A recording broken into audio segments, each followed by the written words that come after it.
시리즈에 이제 몇 번 남지 않은 것 같습니다. 이렇게 보니까 대략 한 두세 번 정도 더 설교를 하면 다윗에 대한 시리즈는 끝이 날 것 같습니다.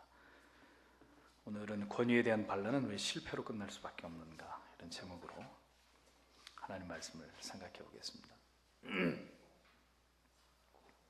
모든 기존의 체제와 이 권위에 대해서 도전을 하면서 불복을 하는, 전복을 꾀하는 사람들의 공통된 논리가 있습니다. 그것은 자신이 곧 이 시대의 대안이라는 독선입니다. 그러니까 더 이상 이 시대에는 우리가 기대할 만한 그런 인물이나 혹은 미래에 대한 희망찬 소망이 없고, 이제 하늘의 소명을 받은 내가 모든 문제를 해결하지 않으면 안 된다는 당위론을 사람들은 이렇게 외치는 것을 좋아하죠. 그러니까 자기가 대안이라고 주장합니다. 이것이 바로 모든 반란이 성공할 수 없는 결정적인 이유가 되는 것입니다. 스스로 힘이 세고 강하다고 생각하는 적은 절대로 여러분 무서워할 필요가 없어요. 왜냐하면 이미 그가 가지고 있는 그 교만이 그에게 많은 허점을 만들어 놓았기 때문입니다. 그러나 자기 스스로를 잘 아는 겸손한 적, 늘 자기의 어떤 한계, 능력의 한계를 알고 중밀하게 처세하는 이런 적은 싸워서 이기기가 상당히 어렵습니다. 이런 적과 싸우면 1000명의 아군 가운데 한 900명은 잃고 간신히 이기는 그런 힘든 싸움을 하게 되는 경우가 많아요. 다윗의 아들 압살롬은 단순히 그 자신의 아버지나 한 나라의 국왕이기 이전에 하나님께서 기름 부어서 세우신 권위 앞에 정면으로 맞서서 반란을 일으킨, 다윗이 쉽게 상대하기 어려운 적이었습니다. 그렇게 멍청한 적이 아니었단 말이에요. 물론 압살롬 눈에 비친 아버지 다윗의 모습은 어쩌면 도덕성에 치명적인 흠을 가진, 그래서 자식들이 저지른 큰 잘못을 보고도 이것을 바로 훈계하거나 교정하지 못하는 무능한, 부족한 지도자요 아버지로 그렇게 보였을지도 모릅니다. 또 수많은 전쟁을 통해서 많은 군사들의 피를 흘리게 한 아버지를 보면서 압살롬은 내가 만일 왕이 되면 더 부드럽고 평화롭게 너그럽게 백성들을 인도하면서 통치할 수 있을 것이라고 그런 생각을 했을지도 모르겠습니다. 그럼에도 불구하고 다윗은 하나님이 세우신 왕이었습니다. 그러니까 하나님의 시간이 채워질 때까지는, 하나님께서 그를 버리시기 전까지는 누구도 사람의 힘으로 그 왕위를 찬탈하는 것은 결코 하나님의 뜻일 수 없었다는 것이죠. 광야에 쫓겨다니던 다윗을 보십시오. 그를 죽이기 위해서 혈안이 되었던 이 반미치광이 사울 왕을, 그의 목숨을 거둘 수 있는 결정적인 기회가 그에게 거듭 찾아왔어도 다윗은 오직 하나의 이유 때문에 그를 죽이지 않았습니다. 그것은 하나님이 그를 기름 부어 세웠다는 것이죠. 하나님으로부터 그의 권위가 부여됐다는 그 이유 하나 때문에 다윗은 사울을 죽이지 않았습니다. 권위주의는 분명히 나쁜 것이지만 권위 자체는 절대로 나쁜 것이 아닙니다. 그 권위가 있어야 부모는 자녀를 양육할 수 있습니다. 그 권위가 있어야 스승은 제자를 양육할 수 있습니다. 그 권위가 있어야 국가는, 정부는 국민들을 이끌어갈 수 있는 거죠. 칼뱅은 선한 권위든 악한 권위든 모든 권위는 하나님께로부터 말미암는다고 못 받고 있습니다. 권위에 대한 반역은 바로 그 권위를 허락하신 하나님에 대한 반역이고 불신이고 도전이다. 절대로 하나님 앞에 용납될 수 없는 것이라고 그렇게 가르쳤습니다. 그런데 압살롬은 바로 이 사실을 간과했던 것이죠. 왜 그랬을까요? 그 자신이 자신에게 너무나 자신만만했기 때문입니다. 하나님께서 세우신 권위보다 자기가 더 크다고 생각한 거예요. 무력한 아버지보다는 자신이 더 이스라엘을 잘 다스릴 수 있을 것이라고 그는 그렇게 믿었던 것입니다. 교만은 원래의 자기보다 자기를 더 크게 생각하는 데서 비롯된 착각에서 교만이 비롯되는 것이죠. 원래의 자기보다 자기가 더 크다고 생각하는 착각, 거기에 사람은 교만에 빠지는 것입니다. 다윗은 비록 간음을 저지르고 인구를 계수하는 죄를 범하긴 했어도 단 한 번도 자신이 하나님 앞에서 유능한 왕이라고 생각하면서 교만을 떨었던 적이 없는 인물이었습니다. 언제나 그는 하나님 앞에서 자신의 약함을 자랑하는 그런 겸손한 종이었습니다. 그는 결코 자신이 할 수 있다고 생각한 적이 없었기 때문에 바로 그와 같은 다윗 안에 있는 하나님만을 의지하는 그 겸손함으로 그는 하나님의 도우심으로 가장 강력한 이스라엘을 세울 수 있었던 것이죠. 그의 강점은 바로 하나님 앞에서 한없이 자신을 낮추는 그의 약함에 있었던 것입니다. 하나님은 그것을 기뻐하시고 그 누구도 감히 넘볼 수 없는 그런 권위를 다윗 왕에게 허락하셨던 겁니다. 그러나 그의 아들 압살롬은 그의 아비와 정 다른 교만함을 가지고 있었던 그런 아들이었습니다. 기드론 시내 근처에 자기를 위한 기념비를 세울 만큼 이 젊은 압살롬은 오만하기 짝이 없는 그런 인물이었습니다. 꼭 사울의 그것을 그대로 닮은 이 아주 자신만만한 이 교만이 바로 압살롬의 가장 큰 약점이었던 거죠. 보이는 자신이 너무 강한 사람, 혹은 자신이 강하다고 생각하는 사람은 보이지 않는 하나님의 섭리에 무감각할 수밖에 없는 거예요. 하나님은 강한 사람에게 하나님의 뜻을 보이지 않아요. 자신이 강하다고 주장하고 자기의 주장이 옳다고 생각하는 사람에게 하나님은 말씀하지 않아요.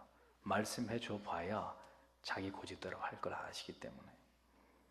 자기 소리를 항상 크게 내는 사람은 하나님의 잔잔한 음성이 쉽게 들리지 않는 법입니다. 그래, 하나님의 음성을 들어본 적이 없으니 언제나 자기 식대로 자기 생각과 고집과 주장에 따라서 모든 걸 결정하고 신속하게 행동하죠. 그 결과가 어떻게 되겠습니까? 매사가 그런 시기니 항상 후회할 일들을 이렇게 쌓아가는 인생을 살아갈 수밖에 없게 되는 것입니다. 그것은 소리 없이 다가오는 파멸의 전주곡이 되는 거죠. 압살롬은 인간적으로 아주 뛰어난 리더의 자질을 구비한 그런 사람임에는 틀림이 없었습니다. 사무엘하 14장 25절에 보면 온 이스라엘 가운데 압살롬같이 아름다움으로 크게 칭찬받는 자가 없었다는 기록이 나옵니다. 그러니까 아마도 압살롬은 아주 매력적인 외모를 가졌던, 그러면서도 젊은 나이에 자기 자신을 철저하게 이렇게 통제할 수 있는, 쉽게 갖기 힘든 자기를 제어할 수 있는 탁월한 어떤 절제력을 가졌던 그런 인물이 바로 압살롬이었습니다.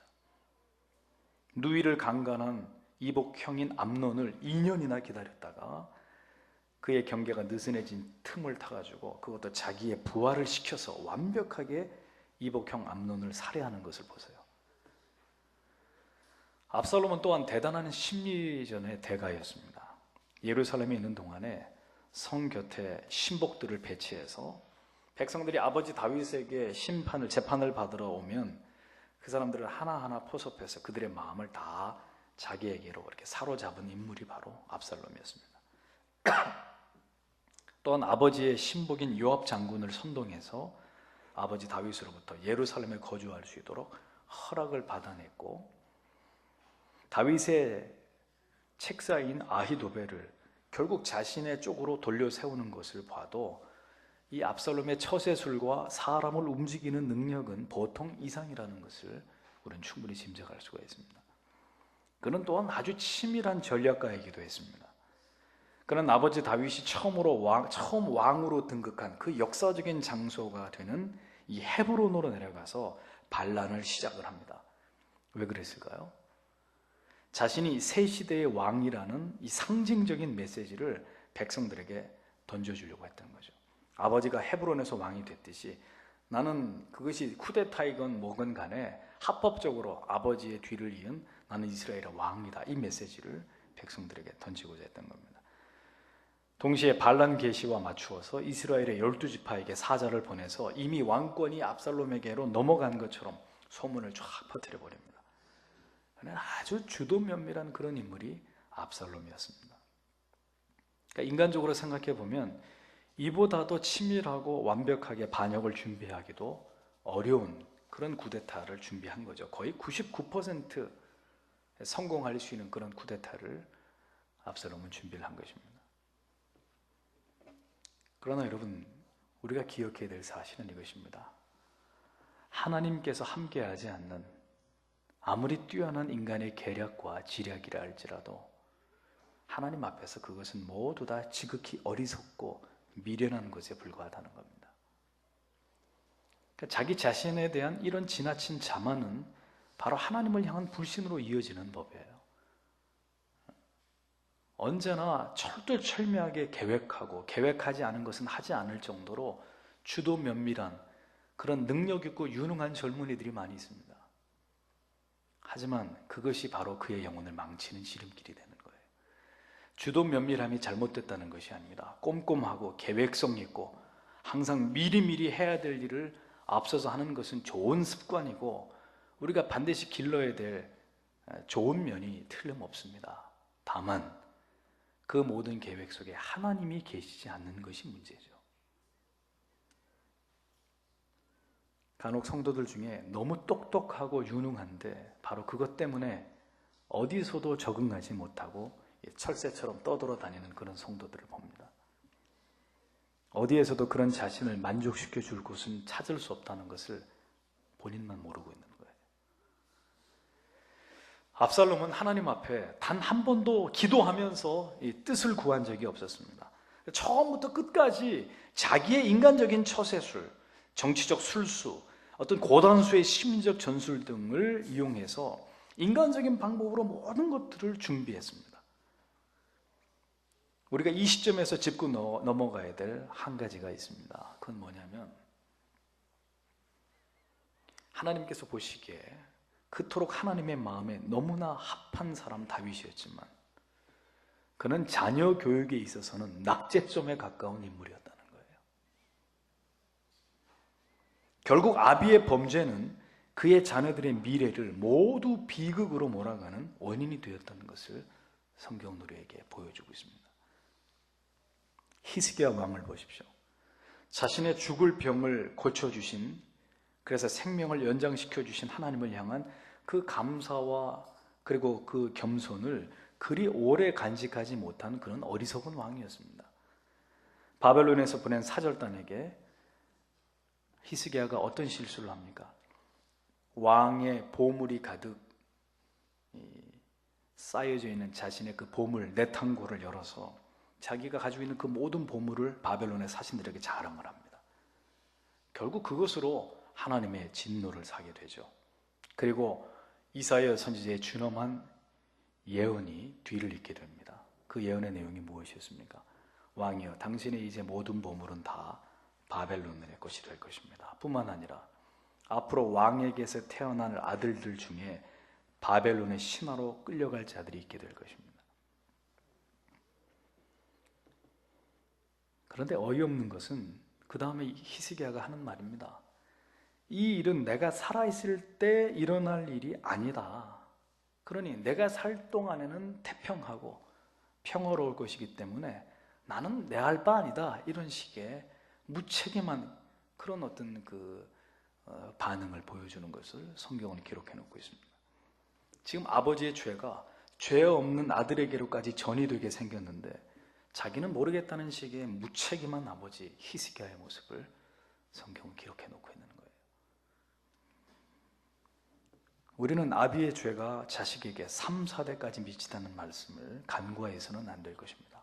그러나 가계에 무슨 흐르는 저주 따윈 그런 것은 이제 성경적인 이야기가 아닙니다. 하지만 죄의 결과와 징계로 임하는 하나님의 심판과 징계는 우리가 절대로 무시해서는 안 되는 부분이죠. 성경에 보면 다윗의 자녀들 가운데 누구도 그 아버지를 이을 만한 그런 출중한 믿음의 사람이 나오지 않았다는 것을 성경은 우리에게 보여주고 있습니다. 그 아버지를 존경할 수 없었던 자식, 그런 자식에게서 아버지를 능가하는 믿음의 사람을 기대하기란 특별한 하나님의 어떤 주권적인 역사가 섭리가 아니고서는 어려운 일이라는 거예요. 기도하지 않는 아버지 밑에 열심히 기도하는 기도의 사람이 일어날 리가 없고, 열심히 하나님의 말씀을 읽고 즐겨 묵상하지 않는 어머니 밑에 늘 하나님의 말씀을 읽고 그 말씀을 사모하는 딸이 나올 리가 만무한 거죠. 압살롬 그는 너무 자신으로 충만해서 그 영혼 속에 하나님이 거하실 틈이 없었습니다. 그것이 바로 아버지 다윗과 압살롬의 차이였습니다. 여러분, 교활한 사람치고 어리석은 사람을 보셨습니까? 대부분 교활하고 영악한 사람들 보면 치밀하고 주도 면밀한 자들이 대부분입니다. 그러니까 그런 역할이 아니었다면 역사에 훌륭한 인물로 남을 만한 자들이 보통 반역을 일으켜요. 멍청한 사람이 반란을 일으키지 않아요.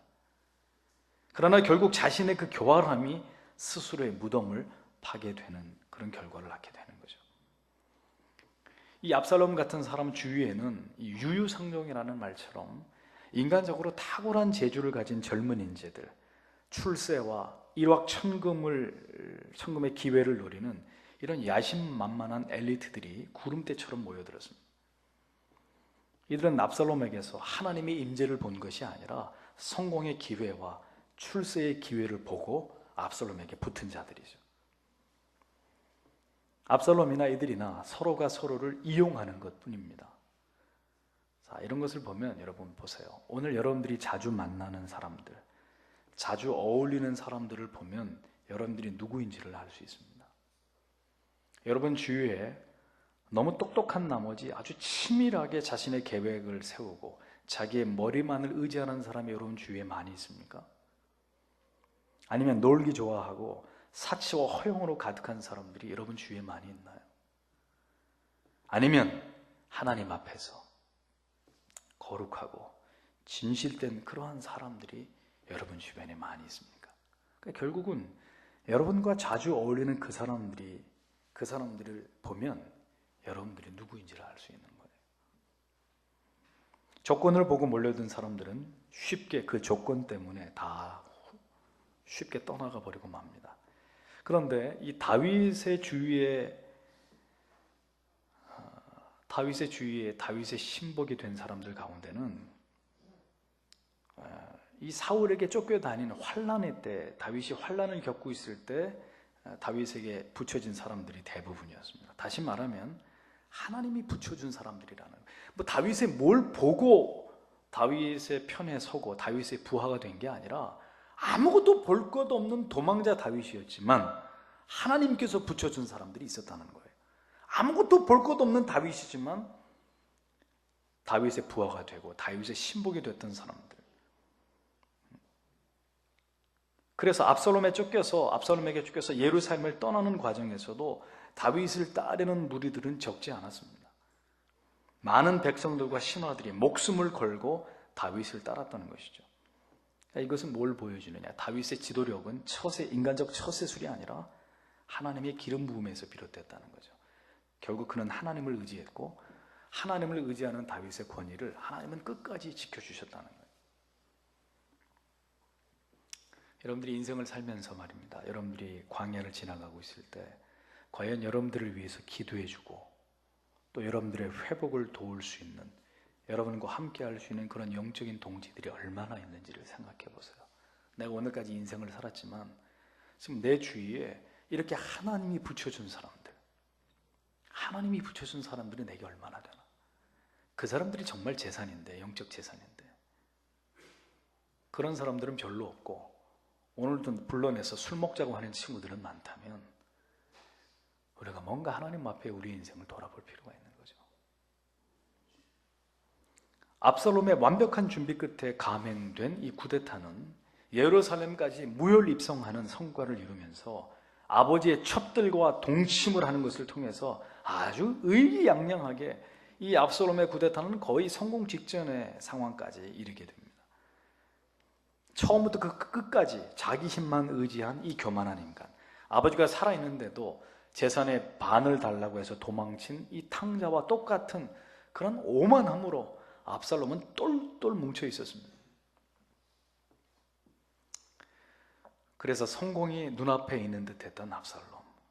그런데 이 반역의 자식 압살롬이 알지 못했던 한 가지가 있어요.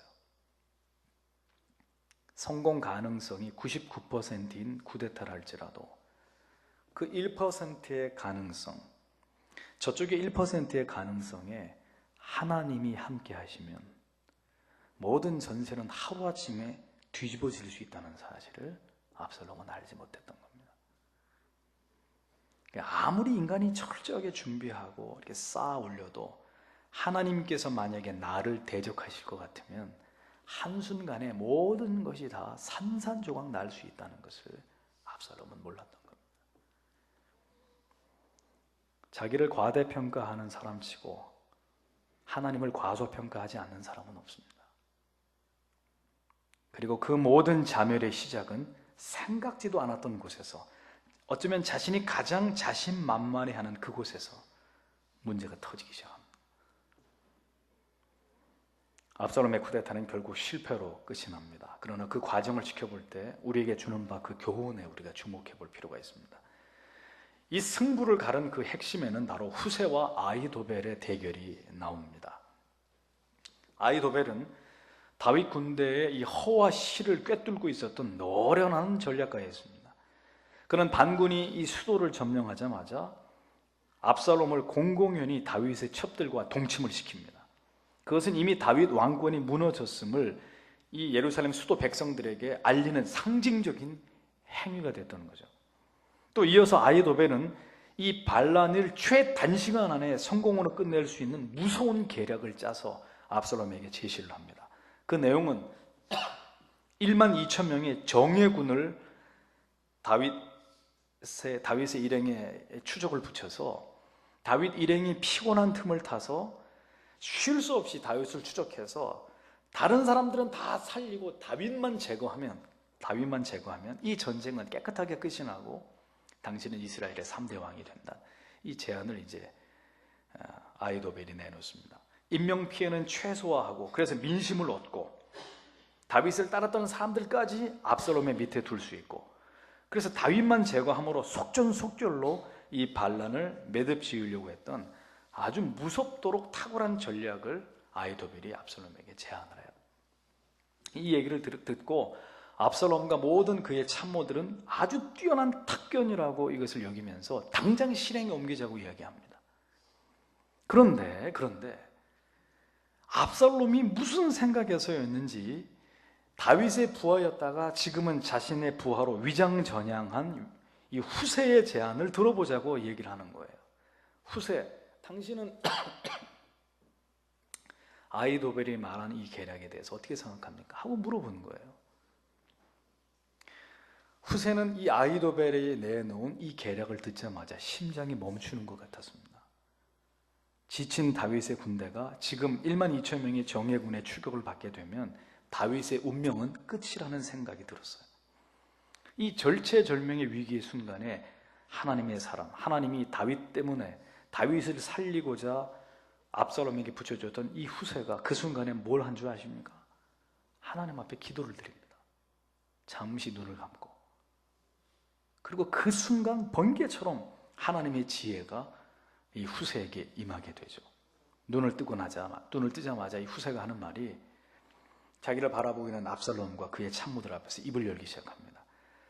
다윗과 그 무리들은 아주 숙달된 용맹한 전사들이기 때문에 아무리 그들이 궁지에 몰렸다 하더라도 죽기로 저항하고 덤비면 이쪽의 피해도 만만치 않을 것이다. 그러니까 시간을 두어서 대군을 모아가지고 본대가 가서 그 다윗의 잔당들을 쳐야 이 전쟁에서 완전히 이길 수 있다. 후세는 아히도벨과 전혀 다른 제안을 압살롬에게 제안을 합니다. 보통 상황 같으면 후세의 의견이 묵살되고 아히도벨의 제안대로 일사천리로 그 일이 진행됐을 겁니다. 하지만 하나님은 지금 이 압살롬의 반란을 하나님께서 이것을 막으시는 것으로 하나님의 뜻을 정하셨기 때문에 압살롬은 그 후세의 말을 듣자마자 마음을 바꾸어서 아히도벨의 의견을 묵살하고 후세의 의견을 받아들이게 됩니다. 그 순간 이 천재적인 영리한 머리를 가졌던 이 책사 아히도벨은 압살롬의 패망을 직감하게 됩니다. 그리고 한탄하면서 스스로 자기 집으로 돌아와서 목을 메고 자살을 해버리는 거예요. 그러니까 얼마나 그 아히도벨의 절망감이 컸는지를 짐작할 수 있는 대목입니다. 자기 말대로 하면 며칠 안에 이 쿠데타가 성공으로 끝나고 압살롬이 왕이 됐을 텐데 어이없는 후세의 말을 넙죽 그 제안을 받아들이는 압살롬을 보면서 끝났다. 벌써 이게 판이 어떻게 돌아가는지를 아히도벨이 읽은 거예요. 그리고 자살을 해버립니다. 결국 아히도벨 없이 다윗의 군대와 접전한 압살롬의 군대는 참패를 당하게 되죠. 그리고 압살롬은 그의 수려한 머리카락이 노새를 타고 도망가다가 상수리 나무에 머리카락이 끼어가지고 그 나무에 대롱대롱 매달려 있다가 결국 추격해 오던 다윗의 군대 장관 요압에게 무참하게 살해를 당하게 됩니다. 아들 압살롬의 반역은 이처럼 비참하게 막을 내리고 말았습니다. 인간의 상식적으로는 도저히 이해가 되지 않는 그런 반전이 있었다는 거죠. 압살롬은 치밀한 준비 끝에 일으킨 쿠데타답게 아주 정광석화 같이 움직여서 다윗 왕을 밀어냈습니다. 인간적으로 다윗은 기선을 제압당하면서 절대적으로 불리한 상황에 처하게 됐었고 설상가상으로 자기의 책사까지 뺏겨버리고 모든 상황이 압살롬의 편으로 유리한 쪽으로 그렇게 진행이 됐습니다. 인간의 판단으로 볼 땐 끝나버린 상황이었어요. 압살롬이 이렇게 이제 계략을 꾸며서 마지막 자기의 아버지를 이제 완벽하게 제거하려고 아히도벨과 후세와 자기의 참모들을 모아놓고 회의를 하고 있을 동안에 모든 것이 끝나 보이는 이 마지막 위기의 상황에서 다윗은 무엇을 하고 있었을까요? 그는 늘 그러했던 대로 하나님께 기도를 드리고 있었습니다. 사무엘하 15장 31절에 다윗이 뭐라고 기도합니까? 구체적으로 여호와여 원컨대 아히도벨의 모략을 어리석게 하옵소서 라고 다윗은 기도했습니다. 결국 이 전쟁의 승패는 아히도벨에게 달려있다는 것을 다윗은 알고 있었어요. 하나님의 사람 다윗, 기도를 해도 무슨 기도를 해야 되는지를 정확하게 다윗은 알고 있었던 거예요. 그냥 무조건 이기게 해주십시오 이렇게 기도하지 않았고, 나의 유능한 책사였던 아히도벨이 아들 편으로 넘어갔을 때는 결국 그의 머리에서 이 전쟁이 끝이 날 거라는 것을 다윗이 알고 있었어요. 기도하는 사람 다윗, 하나님은 그에게 아주 지혜로운 기도를 하도록 그의 기도를 인도하셨고, 다윗은 그 순간에 꼭 필요한 아주 결정적인 기도를 하나님 앞에 드려요. 아히도벨의 모략을 어리석게 해주십시오. 하나님은 그 다윗의 기도에 응답하신 겁니다. 어떤 상황에서건 간에 철저하게 하나님을 의지하는 기도의 사람 다윗. 인간적인 많은 결함이 있고 실수가 있었고, 그래서 그 자식들조차도 믿음 안에서 키우지 못하여서 압살롬과 같은 그런 교활하고 영악한 그런 아들에게 쫓김을 당해야 되는 그런 비참한 신세까지 이르게 되었지만, 그러나 하나님은 그 다윗을 버리지 않습니다. 왜요? 다윗은 어떤 순간에도 하나님 앞에 기도하는 사람이었고, 그 하나님의 절대적인 하나님의 주권 앞에 기꺼이 복종하는 그런 인물이었기 때문이에요. 하나님께서 왕좌를 그에게 주셨듯이 이제 그 왕좌를 지킬 때도 다윗은 지금 비열한 어떤 인간적인 방법을 거부하고 하나님만을 의지함으로 내 왕권을 지켜주시기를 하나님 앞에 간구하고 있었던 것을 보게 됩니다. 역시 하나님은 그 사랑하는 자녀들을 끝까지 책임지시는 신실하신 분이라는 것을 우리는 이 다윗의 이야기를 통해서 분명하게 확인하게 됩니다. 보세요. 상식적으로 생각해도 이해가 되지 않는 일이 이 아히도벨 같은 탁월한 참모의 제안이 거절됐다는, 이 믿겨지지 않는 이런 일들이 결국 기도의 세계 속에서, 그리고 하나님이 그 기도를 통해 역사하시는 그런 어떤 하나님의 계획과 하나님의 실행 속에서는 지금도 일어나고 있습니다. 지금도. 오늘도 역사 속에 하나님은 간섭하고 계세요. 이 지구촌에서 벌어지고 있는 많은 일들, 왜 그런 일들이 일어나고 또 그런 사건들이 벌어지는지 우리가 다 알 수는 없지만 하나님은 그 모든 것 배후에서 오늘도 하나님의 뜻대로 그 모든 것들을 주관하고 계시고 섭리하고 계시는 분이십니다. 사무엘하 16장 23절에 따르면 그때 아히도벨의 베푸는 모략은 하나님께 물어받은 말씀과 일반이라 저의 모든 모략은 다윗에게나 압살롬에게나 이와 같더라 라고 적고 있는 기록을 봅니다. 아히도벨이 얼마나 비범한 인물이었느냐, 하나님께 이렇게 직접 물은 것과 똑같은 그런 비상한 머리를 가지고 있었단 말이에요. 이 삼국지에 나오는 제갈공명 같은 이런 치밀한 천재적인 전략가인 아히도벨의 제안이 일순간에 무시됐다. 후세의 의견이 받아들여졌다. 누가 한 거라는 거예요? 결국 하나님이 하신 거예요. 하나님이 하시지 않고는 이 시나리오가 이 순간에, 이 가장 중요한 이 순간에 이렇게 어그러질 수가 없는 거죠. 아히도벨의 모략은 정말 탁월한 것이었습니다. 그러나 인간적으로 아무리 탁월한 재주도 하나님이 함께 하시지 않으면 아무 소용이 없는 것이라는 것을 여러분들은 절대로 잊지 마셔야 합니다. 여러분들이 공부를 하든 사업을 하시든 무슨 일을 하시든 간에 그 일에 하나님의 도우심이 있고 없고는 그 결과는 하늘과 땅 차이가 되는 거예요. 잘 되는 것 같습니까? 여러분들이 하나님을 의지 안 하셔도 일이 잘 풀리는 것 같이 보이십니까? 아히도벨의 이 반전이 여러분들의 모든 계획을 수포로 돌릴 수도 있다는 것을, 이 후세의 반전이 여러분들의 모든, 여러분들이 주도하고 있던 잘 되어지던 모든 일을 하루아침에 다 깨트릴 수도 있다는 것을 명심하셔야 돼요.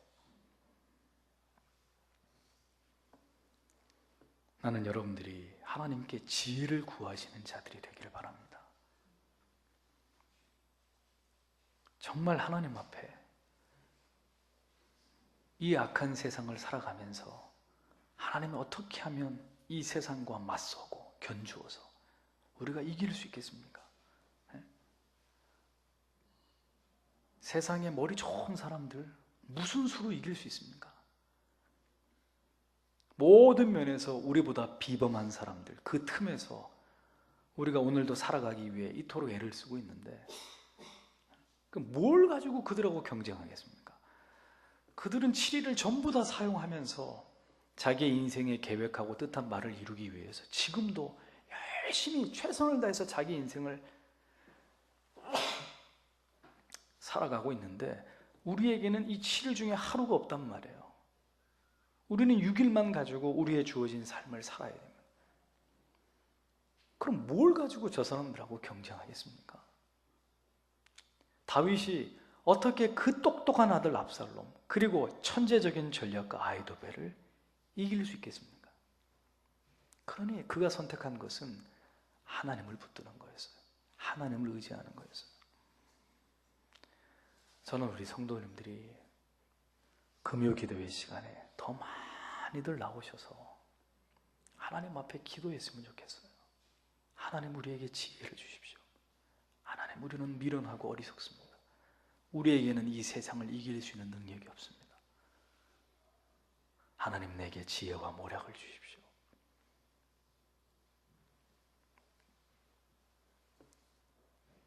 여러분들이 지금 제가 전하고 있는 이러한 말씀의 능력을 정말 믿고 의지하신다면 그토록 기도하시는 일에 인색하셔서는 안 됩니다. 안 돼요. 기도는 가장 최후의 수단이 아니라 최전방이라는 것을 잊지 마십시오. 기도에서 무너지면 끝나는 것이고 기도에서 이기면 그 전쟁은 하나마나예요. 이기게 되어 있는 거예요. 기도 안 하니까 계속해서 밀리는 인생 사는 거예요. 모든 것을 갖추었어도 하나님께서 여러분들의 편에 서지 않으면 패배할 수밖에 없다는 교훈. 반대로 아무것도 준비되어 있지 않아도 하나님께서 여러분들의 편에 서시면 승리는 여러분들의 것이 된다는 이 중요한 진리의 말씀. 오늘 우리가 이 다윗의 생애를 연구하면서 이 압살롬의 반란을 통해서 우리에게 주시는 하나님의 중요한 메시지라는 것을 기억해야 합니다. 반역은 죽음 외에는 다른 대가가 없는 무서운 죄입니다. 압살롬의 죽음은 하나님께서 세우신 권위에 대한 반역의 대가나 그 죄의 값은 사망뿐이라는 것을 우리에게 분명하게 보여주고 있습니다. 우리는 압살롬의 모습에서 사랑하는 아버지의 가슴에 칼을 꽂고 돌아섰던 이 탕자 같은 죄인들, 바로 내 자신의 모습을 보게 되는 거예요. 반역한 압살롬을 살려주라고 부하들에게 당부하는 그 다윗의 모습에서, 또 아들의 죽음에 대해서 통곡을 하면서 슬퍼하는 다윗의 모습에서, 오늘도 탕자를 용서하시면서 두 팔 벌려서 그를 안아주기 위해 기다리시는 하나님 아버지의 지극한 은혜와 사랑을 만나게 되는 것입니다. 시간이 지나보세요. 우리는 비판하던 아들과 딸, 며느리의 입장에서 시간이 지나면 예전엔 비판을 당해야 되는 아버지, 어머니, 시어머니가 되어 있을 것입니다. 옛날에는 우리가 반역하고 대들었는데 이제는 우리가 자식들에게 그렇게 당하는 입장이 되어 있을 것입니다. 그때 우리가 아버지가 되고 어머니가 되어 봄으로써 하나님 아버지의 마음을 만분의 1이라도 이해하게 되는 거예요. 내가 목숨처럼 사랑했던 자식이 이렇게 나를 대하는 모습을 보고, 그렇게 나를 희생하면서도 모든 것을 걸고 기대했던 자식이 내 마음을 몰라주고 대들고 반항하고 지가 하고 싶은 대로 하겠다는 그런 모습을 보면서 나를 향해 반기를 드는 그런 태도를 보게 되면서 우리는 지난날 내가 저지른 그 악하고 못된 죄들을 모두 용서해 주시고자 아들을 죽게 하기까지 우리를 사랑해 주셨던 그 하나님 아버지의 마음으로 자녀들의 그와 같은 부모를 향한 반항과 반역을 우리가 용서해 주려고 하는 그 마음을 우리가 품어야 되는 것이죠. 그것을 이해하고 받아주고 스스로 그 잘못이 무엇인지를 깨달을 때까지 끝까지 품어주는 그런 마음을 우리가 하나님에게로부터 배우게 되는 것입니다. 다윗은 죽은 압살롬의 이름을 부르면서 내 아들 압살롬아, 내 아들 압살롬아, 내가 너를 대신해서 죽었더라면 하고 오해를 합니다. 압살롬의 반역은 이렇게 비참하게 끝이 나고야 말았습니다. 모든 반역은, 하나님의 세우신 권위에 대한 도전은 모두 다 실패로 끝날 수밖에 없다는 것을 우리는 이 압살롬을 통해서 교훈받게 됩니다. 하나님을 향한 대항이기 때문에. 오늘 이 말씀을 듣는 성도 여러분, 저는 여러분들이 하나님께서 세우신 권위를 지켜나가는 여러분들이 되시기를 바랍니다. 어떤 경우에도 하나님이 세우신 교회의 권위에 순복하는 성도들이 되십시오. 하나님께서 주신 아름다운 권위를 잘 지켜나가는 성도님들이 되십시오. 하나님의 말씀에 절대적으로 복종하는 것은 하나님께서 여러분들에게 주신 권위를 여러분들이 가장 효과적으로 지켜낼 수 있는 첩경입니다. 여러분들이 하나님의 권위에 철저하게 순종하면 하나님이 여러분들에게 주신 권위, 사장으로서의 권위, 아버지로서의 권위, 어머니로서의 권위, 교사로서의 권위, 구역장으로서의 권위, 모든 하나님이 여러분들에게 부여하신 그 권위를 하나님이 철통같이 지키신단 말이에요. 근데 내가 하나님의 권위를 우습게 여기면 하나님이 나에게 주신 모든 권위를 그분이 회수하시는 거예요. 여러분, 이 원리를 절대로 잊어버리셔서는 안 돼요. 누구든지 어떤 경우에도 하나님의 세우신 권위에 도전하지 마세요.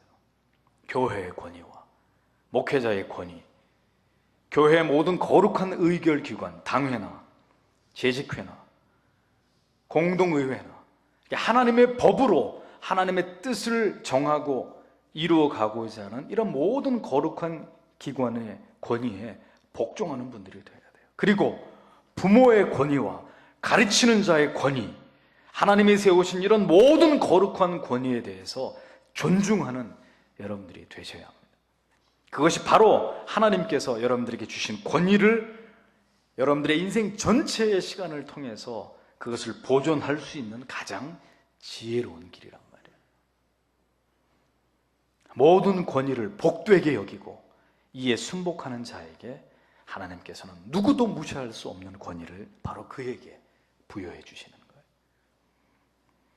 그러나 하나님께서 세우신 모든 권위에 대항하고 도전하는 사람은 하나님의 적이 되는 것입니다. 명심하십시오. 하나님의 적이 되는 거예요. 저는 회원의 모든 성도님들께서 이 하나님이 주신 아름다운 권위, 이것을 잘 지켜나가심으로 이 세상에서 여러분들의 권위를 보존하고 여러분들이 하나님에 의해서 높임을 받으시는 그런 성도님들과 여러분들의 자녀들이 다 되시기를 주님의 이름으로 축복합니다. 기도하겠습니다.